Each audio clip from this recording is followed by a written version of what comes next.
Hey guys, Dan here with DansMillionaireCode. Every week I bring you a mega, super, ultra Jedi. People have created huge things, people that are creating new things. In that, we want to mentor you virtually so that you get inspired. So these guys are really cool dudes. We became friends just a little while ago, but super involved in the crypto community and amazing dudes. Eric and Ethan, what's up? Hey man, What's up, dude? thanks for having us. These guys have a project called Giddy. A lot of my friends are involved from all walks. I think we have, can we mention people? Sure. Okay. Yeah, For sure. Brandon. Uh-huh. Brandon Fugel, who's been on here, real estate mega dude, owns the alien farm, right? Yep, Skinwalker Ranch. Crypto Judas, involved, and just a lot of cool techie Utah people, old school, new school. Yep. You got support from like a lot of the mega Jedi. Yeah, no, there's a lot of walks of life. There's a lot of businesses. You got real estate, you got crypto, you have traditional VC. We have arguably the best VC in Utah from Paleon with Blake Marziski over there. They've done a lot of B2B SaaS, a lot of tech. They're just kind of getting into crypto a little bit more. But anyway, so support from the institutional VC, support from the angel, support from the crypto community. We're very, very lucky to have as much support as we do. It's amazing. Yeah, we even mixed in some traditional consumer products. We got CEO of Traeger Grills, Jeremy. He's been awesome. And then the guy that invented Fiber Fix and Stove in a Can. He was on Shark Tank. He's a longtime mentor of mine named Eric Child. We go way back. And then the guy that invented KT Tape as well, Reed Quinn. And so we just got like an awesome mix. Let's get all the bros and sisters together, man, and we'll do some crypto powwow panels. We'll get on there and talk nerdy stuff and show people the way of the new generation of there's technology. Traditional banking, there's fintech, there's crypto. That's a big part of our ethos, part of our strategy is that we have to look at the current state of the world, the current state of affairs, the markets, look at where we've been and where we're going, and try to connect basically the old and the new. And I think crypto is a really good way to do that. So let's get the elevator pitch on what Giddy is and what problems it's going to solve, though, because everyone's really excited about this. Crypto for your mom. Yep. Crypto for mom. So easy. So easy. Literally, your mom can do it. Anybody that knows how to sign into Google or Facebook can start investing in crypto and actually earning, rewards, earning interest and yield on crypto that they own. So not only crypto that you own, but people who've never bought it before, it's going to be really easy to buy it with Giddy as well. But there's basically this new world of crypto. It's called DeFi, Decentralized Finance, that allows you to invest crypto that you own and earn interest, earn yield on it. Yes. There's a very wide spectrum of risk. There's DeFi integrated in the wallet? Yes. So exactly. we're a DeFi app. Like right now, DeFi, if you want to get on, it's a very simple 16-step process across 7 different websites and apps. Super easy to get on. No, it's horrendous. It's impossible for regular people to access DeFi. So we're packaging it up, making it really easy to use, but we're keeping some of the key elements like non-custodianship and security and stuff like that as a part of what we're doing. So you can access the gains of DeFi without all the risk and the rigor that currently exists. So as far as, let's say you have a DeFi project and it's paying 5 trillion%, whatever it is. Yeah. Do you guys take a little transaction portion of it? Or just exactly. To make sure it's easy and safe and Yep. Yeah. Precisely. The fee structure is just transaction based. It's like when you pay gas fees on the network. And for anybody who doesn't know, anytime you do a blockchain transaction, you have to pay a little bit of money to get your transaction onto the blockchain, right? Yep. We're talking about a historical, immutable ledger of transactions, and of course, it takes a little bit of money to get your transaction on there, right? So just normal. Yeah, totally normal stuff. So every time you do a transaction on the blockchain, because the app is so easy to use and we're providing access to such new technology, we'll just do small transactional. Small portions of the transaction as our fee structure. So we're not talking about like for example, with Coinbase right this second, you can stake your Ethereum. You can lend them your Ethereum. It gets locked up until ETH2 comes out. That's which is lame, huh? And they don't pay you squat. You get some rewards, but here's the thing though, they charge 25% flat when you withdraw. Right, Whoa. So I'm not talking about how much you earned. It's not 24. Jeez. It's not 25% annualized or whatever. Huh? Oh man, they're printing as soon as ETH2 gets fully developed and comes They're out. publicly traded now, so they gotta show it on the right? And then you can pay up to 4% on your regular trades. Like right now in the world of crypto, there's not really a lot of like best practices and set rules, just because there's not a lot of players who are actually like reputable, right? For the most part, you get away with what you can. And not to say that they're doing anything particularly wrong, but our fee structure is going to be way, way, way lower than that. And it gives you access to the newer versions of DeFi that allow you to stake and unstake without lockup I've got periods. DeFi questions for you guys. Yeah, let's do it. One of the biggest challenges with especially DeFi is when people connect their MetaMask or whatever traditional wallet they use, it sets a default open approval that's infinite, right? And what that means in English is once you give this approval, they can, if they've approved USDC or whatever token is, they can suck out unlimited amounts without you even like approving on your ledger or anything, right? Yep. So how do you guys deal with that? Now that's such an awesome question. It's something that a lot of people don't even know. They get a MetaMask, they have their seed phrase, they're like, oh, I stamped it on a license plate, I put it in a safe deposit box, I'm good. But what they don't realize is anytime they approve something, it's near infinite. It's like $1 trillion worth of transactions that they just approved. You're giving them your ATM pin, they don't right? even know it. Yeah. They It's don't like even know if you go to Home Depot and you just need to get like a power drill, usually that transaction says like, okay, I approve you to take $38 away from my credit card, right? Mm-hmm. That's normal, and we kind of understand how that works. There's a ceiling, right? This is like if you go to Home Depot just to buy that power drill and say, okay, you're approved to take like literally $100 million away from me, but only take $38 right now, right? Please. It's like you're giving someone the ability to write this blank check. Only in this particular case, it's happening on the blockchain. This is critical though, because like critical. All my crypto whale bros, if I added up all the text messages over the last year, probably $200 million stolen. Yeah. And these are the experience since 2013, 12. Yeah. Crypto experts Yep. that are like, well, what's this approval thing, man? So Yeah. you're trusting the person on the other end to be a good actor. And here's the thing. A lot of people are trying to be. A lot of people really are having like good intentions. There's a hell of a lot of people that aren't. I don't know if I can curse or not, but No, you can't. and then Shiz. all rats. Freak. Heck. There goes $100 million. So son of a gun.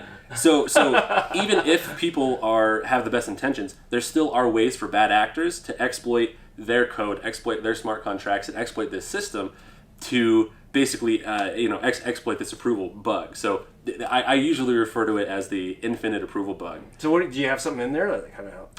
We do. We got Yeah. a fix. and Really? It's our code. It's our IP. And inside Giddy, when you approve a transaction, it is approved for the correct amount and no more. And the approval expires. So You can put an expiration date on that. it's built It's in. all Yeah. So automatic. right after the transaction, it just... To regular people using our app, it'll just feel very natural, very normal. You're buying things, you're earning things. That's it. Yeah. Um, But on the back end, yeah, on the back end, it's doing all the work. way It's all safer happening than on the regular blockchain. DeFi. Actually, it's not even something that we have to. That's going to help grandma a lot from getting rugged. Yeah, Got it. you're not even going to know. You're not even going to know that this problem got fixed because most people don't even know that it is a problem. But what it's going to feel like to you, though. So, and for people who don't already know this, but usually when you go to stake into something or buy crypto, you have to approve the thing with one transaction, and then you have to buy it. Right? We're talking about 2 transactions, and that's kind of why this bug happened. Is like normally you would approve, you would buy, and then you would set your approval back to 0. Right? 3 transactions. Or just cancel it, right? Or cancel it. Like either way, it takes another transaction. It's super annoying. Most people just don't do it. Triple transaction fees, right? Yeah, Exactly, all the gas. If So you're- what if you're this on does, mainnet, they all cost $100 or $200. Sucks. Right? it's ridiculous. So what this does, it actually eliminates it bundles all those things into one transaction. So on one single block that does your transaction, it approves it, it spends it, and then it closes the Are you approval. taking more investors? Are we taking more investors? Anytime. We're actually launching our Giddy token pretty soon. So like, Really? if you wanted to get in, early on that, which that's a whole big old conversation. All of this technology is built into the Giddy token. This approval fixing. There's this other kind of, it's a little more ticky tacky of a technical thing. It goes along with this approval bug. We're fixing that, and we're allowing people to pay for gas in any token, which is a whole other conversation. Oh, wow. But all of our tech is being built into this token. So people who want to adopt the token, you do it because you want this technology. You want to solve your approval problems, right? So the way that we're rolling out all of these fixes is by literally coding it into a token that we can then we can create. It's called the EIP. It's basically a standard for communication that becomes adoptable by everybody on the blockchain. Wow. Like eventually, we want everybody who's transacting on the blockchain to have this same technology, so that we fix There's this a burning problem. question that a lot of my listeners have been messaging me on Instagram. So right now, there's no real great. So let's say you want to buy on Ethereum or Matic or whatever other type Avalanche, AVAX. Yep. And you want to do cross-chain transactions. So because they're totally like it's like speaking English, Chinese, Spanish. Yep. And the one that's the Lonely Island, which is picking up a lot of steam, is like Solana, right? Yep. For NFT because it's green friendly, right? It's less. What's your guys'? Is there a solution built into that? Yeah, so Giddy, another freaking amazing thing about Giddy is that we're going to offer people all kinds of stuff across lots of different chains. And people don't have to give one crap what chain it's on. So when you come into Giddy, it'll be as easy as like download the app, log in with Google, swipe your credit card, find something you like, tap, and now you're staked and you're earning. It doesn't matter whether that's Cake on the Binance Smart Chain. It doesn't matter if it's like Ava or Aave or whatever on Polygon. It doesn't matter where it is or what it is. You just tap and you're in. So What's the main currencies? It give you Giddy coin. So we're gonna be launching Giddy coin on the Polygon chain here in just a couple of weeks. Okay. So we're gonna start there. Dude. It's coming up. Yeah, it's a big deal. It's coming Not up. financial advice, but I will buy some probably. Yeah, always. And we chose Polygon chain because gas fees are 2 cents, 3 cents. Don't buy. It could go to zero, but maybe buy. But do your own research. Yeah, it's never financial advice. As always, never invest more than you can afford to lose. Anything on the blockchain is way more risky than anything else. There you go. Very exciting though, because you guys have a true utility ecosystem based on your token. It's not just That's like we were talking to some investors exactly. recently, and they actually coined this term for us, because some DeFi companies are like, we're the Robin Hood of DeFi, and that's nice, it's making it easy. But I like to say, hey, we're the America Online of DeFi, because it's like this is that big of a step. This is going from like writing a letter in the mail to you've got mail. On America Online, and these guys are just like, no, you guys are like DeFi browser. You're like Netscape DeFi or whatever. So we like to think of ourselves as more of like this really big step, like internet browser step into something brand new that people are not on yet. That's the thing. Yeah, exactly. So because right now I have people messaging me all these crypto questions because all the different layers to transact and I have a question about vetting DeFi projects because you remember like the whole Ohm, Time, Danielle fiasco and all these different. I remember Ohm because I looked at my balance this morning. $10 was 1 million. Yeah. But the thing is, all the crypto bros started talking about it, and they're like, man, the problem is that those projects, a lot of DeFi projects, are easy to take over because the voting's controlled by ownership, right? So you get all these bros that go in and buy 51%, control it, and change all the rules. I don't think that happened with Olympus though, right? I think they have a pretty big. There's big money. Yeah, I think it happens to a lot of. And that's exactly what it is. Like as far as vetting projects goes, there's 100 different touch points, and they all matter. Some are weightier than others, but like you have to look at the founding team. Are they anonymous? Are they semi-anonymous? Are they like doxxed? Are they like funded? When they start posting about smoking weeds and they're super depressed about it, and they're just disappearing for a month, and then everyone starts freaking out because they're like, dude, the head dude's tripping, and then it drops 90%, and everyone's sad. Yeah, I know. You've seen that. You're like, or you have Andre these and DeFi projects that are just like, hey, we offer 1,000,000% APY, and you got other ones that are like, we offer 33%.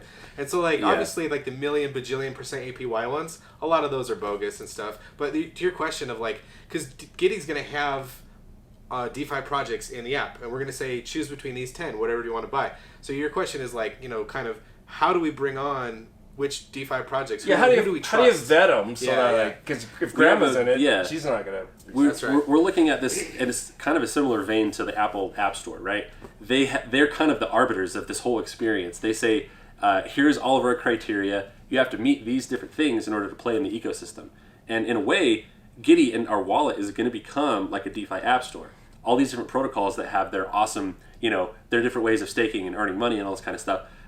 They really, what they need is a way to get access to more and more users who have the tools that make it easy to adopt this thing. So anyway, there's a lot of reasons for protocols that are to be motivated to enter into our ecosystem. But what we have to do is basically say, here's how you play nicely. Here's what we look for in good actors. Like I mentioned, it's things like you look at the team. You look at how long they've been operating. You look at their fundamentals. You look at their blockchain. You look at the performance of the token of their protocol. You look at do they integrate with other people? Are they audited? We have a really really sophisticated, well thought out method for auditing these projects before we bring them onto the app. Are you going to have a degen section, which is like accept at your own risk? Yeah, exactly. Or you could be like exactly. There's going to be riskier stuff, but we're still going to try really hard to avoid any like blatant scams. You know, So we don't want to onboard the well, million speaking of that time project and Ohm and Klima and all these, like I got it on all those just with pure gamble money. Sure. Yeah. And I was making millions of dollars a week. And it was crazy just shifting to one, and then one would get fudded, and you're like, just buy that one because it's fudded. And then it was purely a Vegas, like, could lose your butt play. And we're definitely not going to go that hard. And maybe so, they like, can have a red section where you got to hit, like, I understand. Our degen, and even that, like the red section for us is going to be something that's like it's like a year old. Yeah. Like the Klima stuff, the stuff that's like 2 weeks old, no freaking way. That's touching Giddy. Yeah. That's a big part of those criteria. Not in there, right? It's a big part of those criteria that I crazy, mentioned. It's not going to be so. There's so many people out there who don't even own crypto that buying it at all is way risky. And then the people like let's say you own Ethereum and Bitcoin on like Coinbase, right? Mm-hmm. But you're not earning any yield anywhere. Going that next step, that's a huge amount of risk for most people. Like they don't just having exposure to Bitcoin is risky enough. So what we're going to basically be telling people that what we're offering first and foremost is like stablecoin yields, right? You can go earn like 8-10% on a stablecoin and not have to have so much more risk. The really like the degen plays, right? The really risky stuff is going to be like Sushi Swap, right? They have like Sushi Bar where you can go earn like 25%. That's not even that. It's not that crazy. Or like Cake, because Cake's a couple years old now, and it's like Cake's cheap now. 50, 60. It's cheap right now. A lot of stuff's cheaper. I know. Everything's on sale, but like it's 50-60% APY, which is not so crazy great. money Which is for regular crazy. people. Yeah. But that's like as risky as we want to go, because like 60% APY is a huge risk, and it's all crazy. And technically they're still anonymous, but they've been around a few years, and like they're a big player in the Binance Smart Chain. Anyway, so the risky stuff to you and me is going to be boring, but to everybody else is going to be totally insane. Dude, it's going to be wild. I want to hear war story. We're going to shift gears because my ADD is killing me. So the war stories is exactly what I was going to say next. is that was the stuff that I was doing, dude. Was like, well, okay, yeah. If you had a specific question, I'll jump into it. I want to just hear your biggest loss and your biggest win, and I'll share too. But I want to hear you guys first. Yeah. Okay. So biggest win. What got me absolutely hooked was a Binance Smart Chain. It was December of 2020. Just this random project. It was one of the first ones I saw called Water. It was Water token. And back then, like the really popular thing to do was a brand new farm. So like Uniswap or PancakeSwap or any of these other things, they would come out with a new DEX, and then they would farm out their token. You'd stake liquidity, blah blah blah. So I put in, I don't know, $2,500 or something like that, and it turned into like 30,000, right? And I was just like losing my mind. And it shrunk back down. Your wife is yelling at you. You're at 3 in the morning. You're nah, she didn't know. I gotta go to the bathroom. Yeah. Well, she knew when it went up. I was like, hey, you never guess. But yeah, the super risky stuff I usually. So at that point, it was house money. It was like Gamble City. I was hooked, absolutely hooked because of that one win. And then I got a couple of friends in. I told Ethan about that one. And at the time, you know, things are busy. At the time, it's just like, yeah, okay, I'll look into it eventually. Then I got another buddy, it's actually one of our co-founders, into the next big win, and we both won like really hard. And at that point, I was just like, yeah, we just like 5x our money last night. And Ethan was like, all right, show me. Show me what DeFi is. Show me what's going on. I'm ready now. So are you guys still doing like, not in Giddy, but just for fun? Like crazy stuff? Not as much as I was. We're so busy full time, like managing our team, talking to investors, doing products. Serious, dude. We're like all in, dead serious on Giddy now. So we kind of just don't have time for the crazy degen stuff so much anymore. You know. I was like, go to bed at 2 a.m., wake up at 6 a.m., and just degen all day. And I was developing my own tokens. I was writing my own code and like. Here's one you shouldn't do. But did you do Smartcoin? Smartcoin? I don't think I did Smartcoin. Oh, dude, they had this British guy. Like, sounded like he was doing like National Geographic. Yeah. Beautiful thing. It was like mixing it with an MLM marketing video. Yeah. And I was like, this is actually really compelling and exciting. Just watching their pre-launch video and their like weird bogus roadmap. And so, I think my principal was 10 grand in this. I ended up making $1.6 million in 30 days. Jeez. On this smart coin thing, because they're like phase 2, phase 3, phase 4, and there was all this hype, and then it was crazy. And what I do on degen stuff is when my principal doubles, I take out principal. Yep. And then I let the rest ride, and then every time it doubles, I take 20% off the top. Yep. This is all I do. Yep. But then one day it dropped like 90%. And then 95%. And pretty then, common. And then it went to like 0.00000 dead. And then it's just dead. Yeah, it's pretty common. It's actually, so all this degen stuff. That was like classic rug pull right there, basically. But like hype train and all that. Yeah, like that's actually what led me to my biggest loss was we had these big wins, and then the very next project that I got Ethan in on was a total rug. It was a total scam. No, this was Pickle Rick. Just a total like it was really early. Barrel, it was really early bottom last of the year. barrel, like It wasn't Milk DXL. Coin or Yummy or something. No, this is one of those coins that had a total life of like 38 minutes. Oh, dude. It was a literal rug. We get it on the pre-sale. It like triples or doubles, and then these guys are like, "Oh my gosh, we got to get out." So I approve my contract. I'm like, "Okay, I sold." Oh wait, I didn't unstake. It was no. And so I stayed in and I lost some money, but anyway, that was a funny one. So it was an infinite Damn mint. you, Pickle Rick. Yeah, it was an infinite mint scam. What basically what they did is they had the ability to infinitely inflate, like they minted tokens for their own wallet so they could sell like 1 trillion of them so that ours That were was worth like the almost smart nothing. coin thing or whatever too. Yeah. They were just Yeah. print Exactly. trillions. That's exactly what happened here. So Brennan and I got out, and then like 2 minutes later we're just like, oh, that was close. And Ethan was like, my money's still going down. I'm like, what's going on? So like literally I 2 thought minutes I sold, later, but I never did. So, he could have gotten out, but like it only took like a couple minutes for us to get totally rug pulled on it. Oh, and dude, that wasn't even the worst of it, man. Like there's this website called DX Sale. It was Oh yeah. You remember that? Are they gone? No, they're still around. Oh. The developer, the team, they're legit. Like Oh, okay. I actually like a lot of the stuff they're doing. It's just that it was a platform for doing a pre-sale for your coin, your Oh, like a launch pad. exactly. It was so easy and it was so anonymous that like you're gonna get all kinds of bad actors along with some decent people. So that's where I did a lot of my learning, because like I would look at these brand new projects, I would go look at their source code, and I would read all their functions and compare it. Oh, you're digging deep. I'm digging deep. I'm digging way deep. Like honestly, that's one of the reasons that doing DeFi is so hard. Is that if you can't read source code, you don't know for sure like if this team is legit. And the thing is, most people don't have to worry about this because you're going to get into projects that are relatively big. Like you will get in early because like you're into it. Most other people get into projects that are pretty much vetted. But if you're getting in early, like literally at the token drop, you don't know if they're just going to scam you. You don't know if they have code to rug pull. Like you can literally write functions that just say like steal everyone's money, right? So that's where I did a lot of my learning. But it got to the point where I wasn't auditing. I wasn't reading code. I was just getting in there. I was just YOLOing as hard as I could on all these different token pre-sales. And dude, most of them are rugs. Most of them, they just steal your money. And then around that time is when we kind of started to put together ideas for Giddy. Because there were more and more people who wanted to get into it, who couldn't, who had problems, who had money stuck that I was kind of like helping out. So it was simultaneously like, I was not in a super good spot with like how I was treating the blockchain. Like I said, I wasn't sleeping. I was like constantly YOLOing into projects. I was like writing my own code and like launching projects and stuff.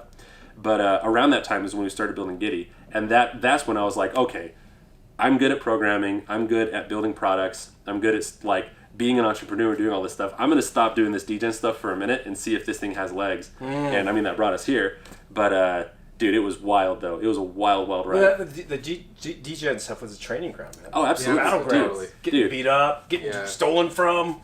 No, Hundreds. it's funny. Even some of our investors are just like, "Hey, can I give you like 20 grand so you can go degen it for me?" We're like, "No." I asked lawyers first. We don't have time for that. So we have our fund we're launching, well balanced fund, and part of our fund, we invest into projects too that have to do with crypto. So that's why I asked you guys if you need money. But I'm kind of joking with some of the investors. I'm like, hey, when we have like a track record here, do you see and you love it? Obviously you will.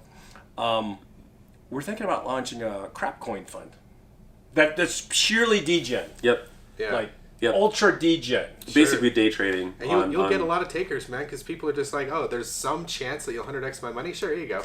And if it goes to zero, they're like, whatever. That was my...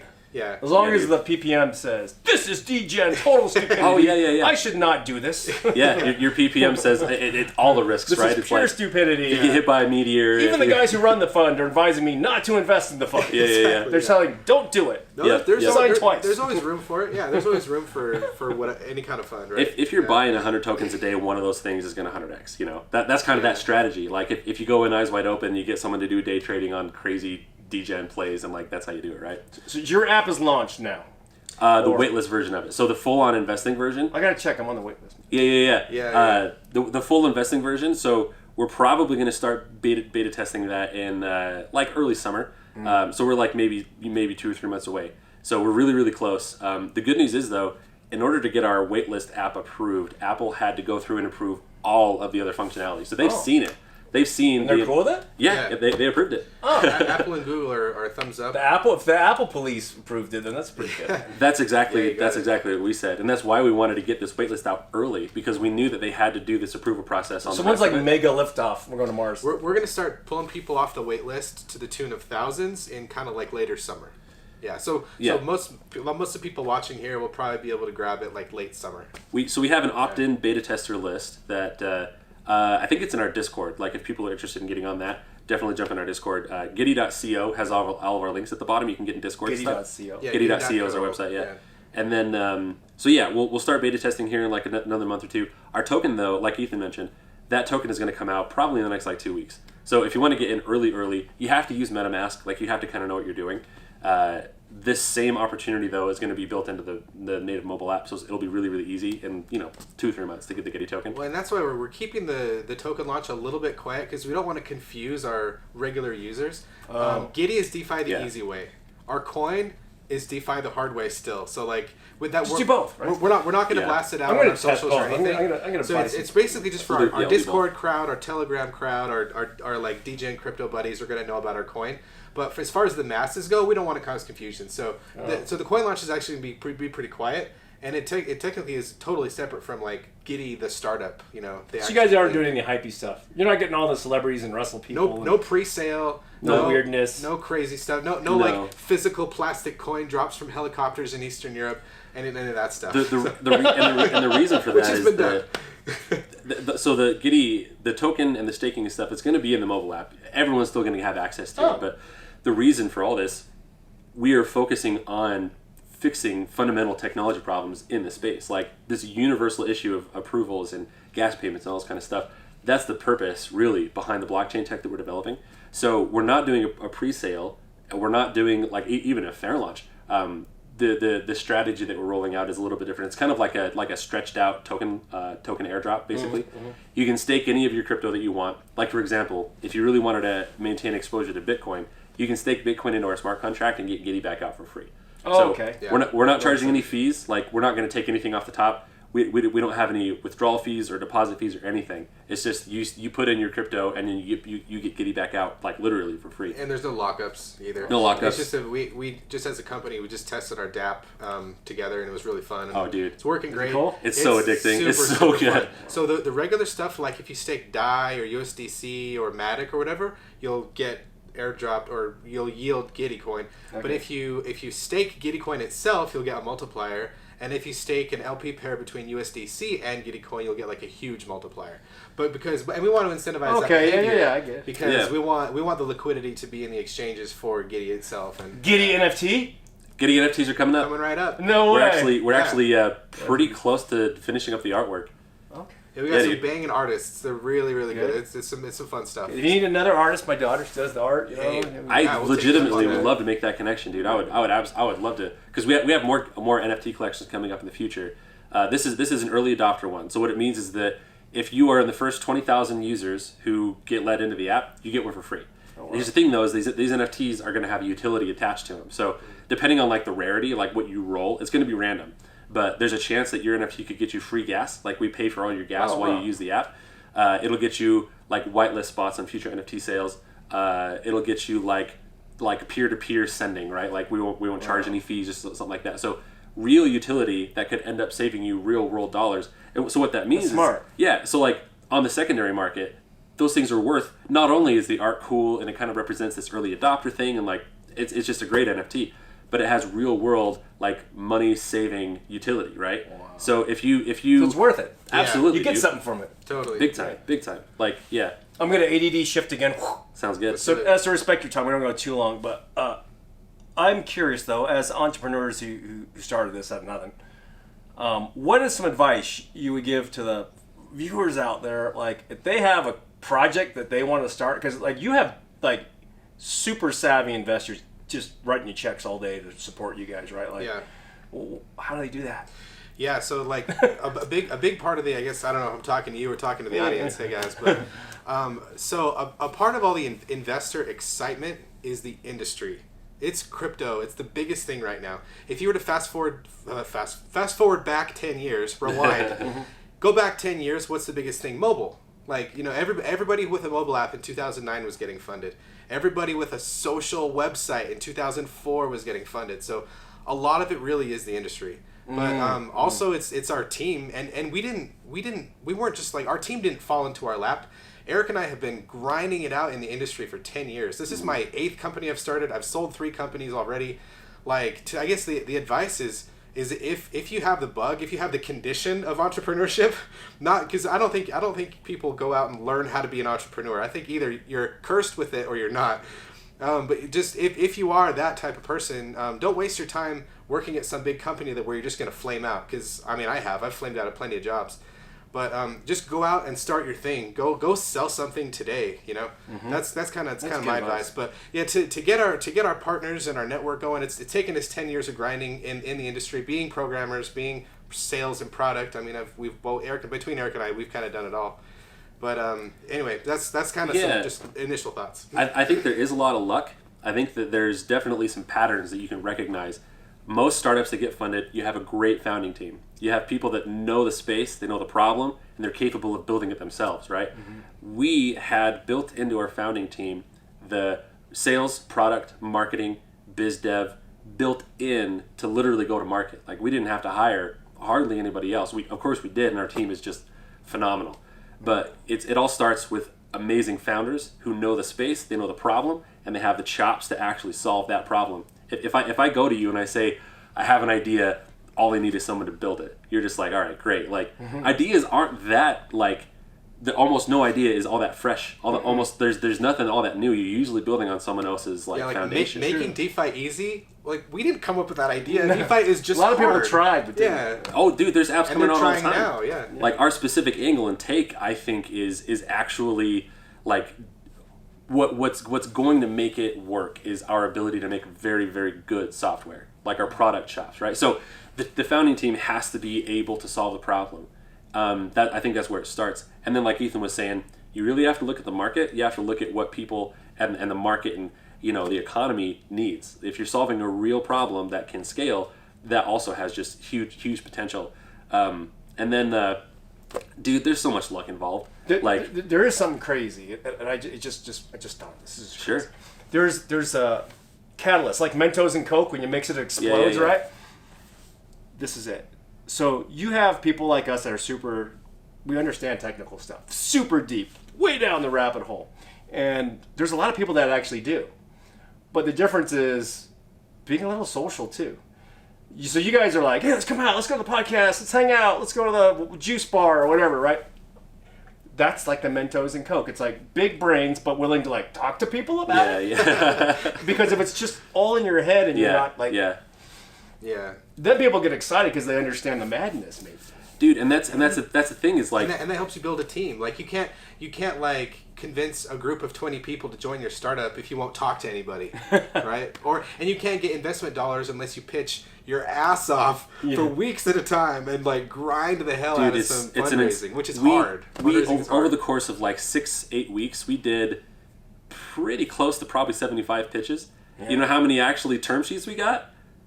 I mean, we probably could have gotten more, but we went with the one that we liked the most. Had we really gamed it, we could have got like 5 term sheets. But yeah, we got 1 term sheet from our favorite investor who we were going after. Yeah, they were definitely our first choice, which is why we're just like, all right, you. Thanks, Paleon, by the way. Yeah. No, so like, you have to find people who are complementary in like the right ways. Our angel investor, Scott Paul, like, he gets crypto. He's very, very, very big into networking. He has really nice wigs. Yeah. Oh, is that the wig industry? And his nail game is on point. That was definitely thing number one. Was like, you had to have great nails and great wigs. But, so I think about this all the time. Like, why did this happen? I feel like I won the lottery, and really in a lot of ways, on a cosmic level, we were so lucky. I feel so privileged and like very, very blessed to be in this position. But the thing is, like, I have been trying to do this for 10 years plus, and it's like Ethan said. It's like, I earned my stripes in the industry. I can write code. I can understand the blockchain. I did my degen stuff. Like, I spent hundreds of hours, over the course of like 3 months learning this space. Your wife still love you? I still have a family. Oh, wow. I'm still married. We got 2 kids. But like, Sort of loves you. yeah, right. Dude, here's the thing too: is even in my like I have a job days, I never stopped working. Like the startup grind and all that kind of stuff. I've been doing that for like 12 years. I go to work, I get home, we do dinner and bedtime with the kids, and then I am working from like 8 o'clock till like 1 a.m. every single day. I've had this habit forever. So it's like... Speaking of ADD, I gotta take a picture of this cowboy hat inside your table. Oh, dude. Let's post that on there. Show Yeah. with a cowboy hat. Yeah. So like... This is just total. Don't put up the picture of you in your Speedo. Just make sure it's a cowboy. Right. It's messing Yeah, there's a Yeah, don't cowboy scroll. hat baked in. Let's see. Kind of rotated funny. There's a cowboy hat baked into his table right there. I've been staring at it this whole time. I just haven't And found it. legitimately, what you have to have is a little bit of this crazy mixture of like, we all have versions of ADD between the 3 of us. crazy. My version is like, I can hyper focus on something for literally like 16 hours a day. I don't really get to choose what the thing is that scratches my itch that I hyper focus on. Anyway, let me finish making my point. It's crazy, crazy luck, but like where that luck comes from is grinding like crazy. I made really good friends in the industry. They're the smartest people. They're easy to work with. They work their asses off. They work as hard as I do. I earned my stripes by grinding, by getting the technology down, by learning the industry. I've been networking, I've been meeting people, I've been willing to help. Our angel investor, like the reason we're in this position is that he reached out and he was like, hey, like something weird's going on with the blockchain. If you have a second, maybe you could take a look. And we spent hours figuring out how to help him unstuck his money from this weird situation, right? So it's like, there's a million things. There's a million things in life where like 500,000 are the stars aligning. They're things you can't control. Like you have to get that lucky. But dude, it's about grinding and trying until it works. Like Yeah, there's not most really. people don't know that like Angry Birds was Rovio's 54th game that they Whoa. made. Whoa. This wasn't just someone that had an app idea. This was a game studio that like grinded and just tried thing after thing after thing until it finally worked. And here's the thing too, man. Like we're just starting. Like funding a company, building a team. You're on the beginning of this trajectory that has to go straight up to the moon. Like we're just starting to get a product that works. We're starting to scale it. We're starting to market. We're starting to like do customer support. We're just starting a lot of journeys that also have to go right until we've like made it. I don't feel like I've made it yet. Like we literally haven't. Like I think you guys will be fine. We don't come from we don't come from like money. Our dad was like a military guy. Our mom is a substitute teacher. Like yeah, I've had some luck in crypto stuff. Like I've had a very good career in the sense that I'm not like suffering or whatever. But like I'm not independently wealthy yet. Like getting a company funded is just the beginning of this like insane, crazy, difficult journey where you hope that putting the ball in your court will allow you to find that success. So like yeah, we're in a very fortunate spot. I'm like this is a freaking dream come true in a lot of ways, right? But the wind is in your sails, man. Right now, Absolutely. like there's a lot of organic momentum Yeah. with what we're doing. Yeah. Like crypto's Yeah. like it's like doing a like Ford or Chevy like back in the 30s and 40s or something. Like Yeah. we're at this dawn of a new. It's the internet in 1987, you know, like or whatever, you know. You have to get your modem. You have to plug it in. You have to program all the stuff in yourself. Like we're literally at the point where like unless you're a computer scientist, you can't use the internet. That's where we're at. Like it's that difficult for the vast majority of planet Earth to get into DeFi. And like yeah, that's exactly like the bucket that we're trying to tip over. We want it to be so easy because of tooling, because of product, because of like safety and auditing, all that stuff that everybody can get into it. So yeah, dude, like inflation is at an all-time high. It's crazy. Like Yeah. you can't beat like your bank is giving you 0.5% of interest on your savings. Like Nothing. you college is more expensive than it ever has been. Like there's so many reasons why people are rightfully concerned or interested in how do you save money, how do you earn money, what the heck is going on, which I think is a big reason why crypto has taken off. Like what else are you supposed to do? Like if your money's in the stock market and you get lucky, you'll earn 8% or whatever. But like if in crypto land you can earn 15% or 20%, of course you're going to chase that. Yeah. If you can buy an NFT and watch it grow because you believe in the team and all this kind of stuff, of course you're going to chase that. Exactly. And you got situations brewing where people's bank accounts are getting frozen and stuff, and Yeah. so people looking That's sketchy are up. looking to crypto as a safe haven, and I find it really kind of encouraging and kind of bold that like big folks like Kraken and Coinbase are just like, we're not going to shut down the Russian citizens' crypto accounts, because there's lots of sanctions and everything, but it's like, wow, that's huge. because like now, if you're a Russian citizen and you're really concerned, or how crypto is a safe haven for that person, and that's massive, because you have millions and millions of people who are just regular people. They don't have these gold reserves in Switzerland. They're just regular people. Wow, that's cool, man. Okay, where can people find you guys again? Giddy.co. Giddy.co. At Giddy DeFi. That's pretty much all of our socials. On Giddy DeFi. Facebook and Instagram and Twitter. Reddit and Twitter. And then Giddy.co is our website. It's got links at the bottom. Giddy.co. There's a blog on there. That's some pretty good content you can go read. And then our Discord's a great place to be. We spend a lot of time in there chatting with people.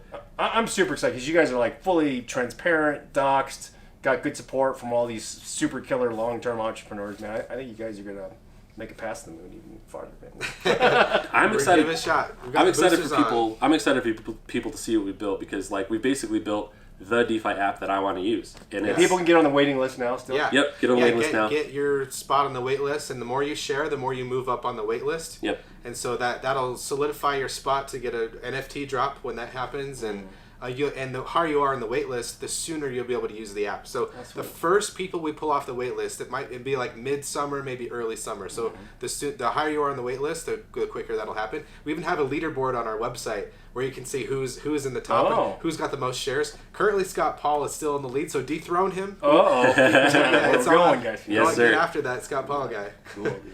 Yes, sir. All right, guys. Thanks for coming on. This is super high bandwidth. You guys got to watch this a few times. Thanks, guys. I appreciate Thank you so much, man. This is fun. Okay, guys. You know that this podcast has no sponsors, and we're selling you nothing. And why do we do it? To share with you what possibilities that you can create in your life. So I asked you just to do a couple things. One, execute the knowledge that you've learned. Take the advice that these guys have given you and execute on it immediately. And second thing, share it. Share it so we can help more people who are interested, like in the crypto, DeFi world, and all the different subjects we cover, so we can help more people. This is really how we're going to make the country even greater than it is, to the best country in the entire universe. So I appreciate you guys. We'll see you next week on Dan's Millionaire Code podcast.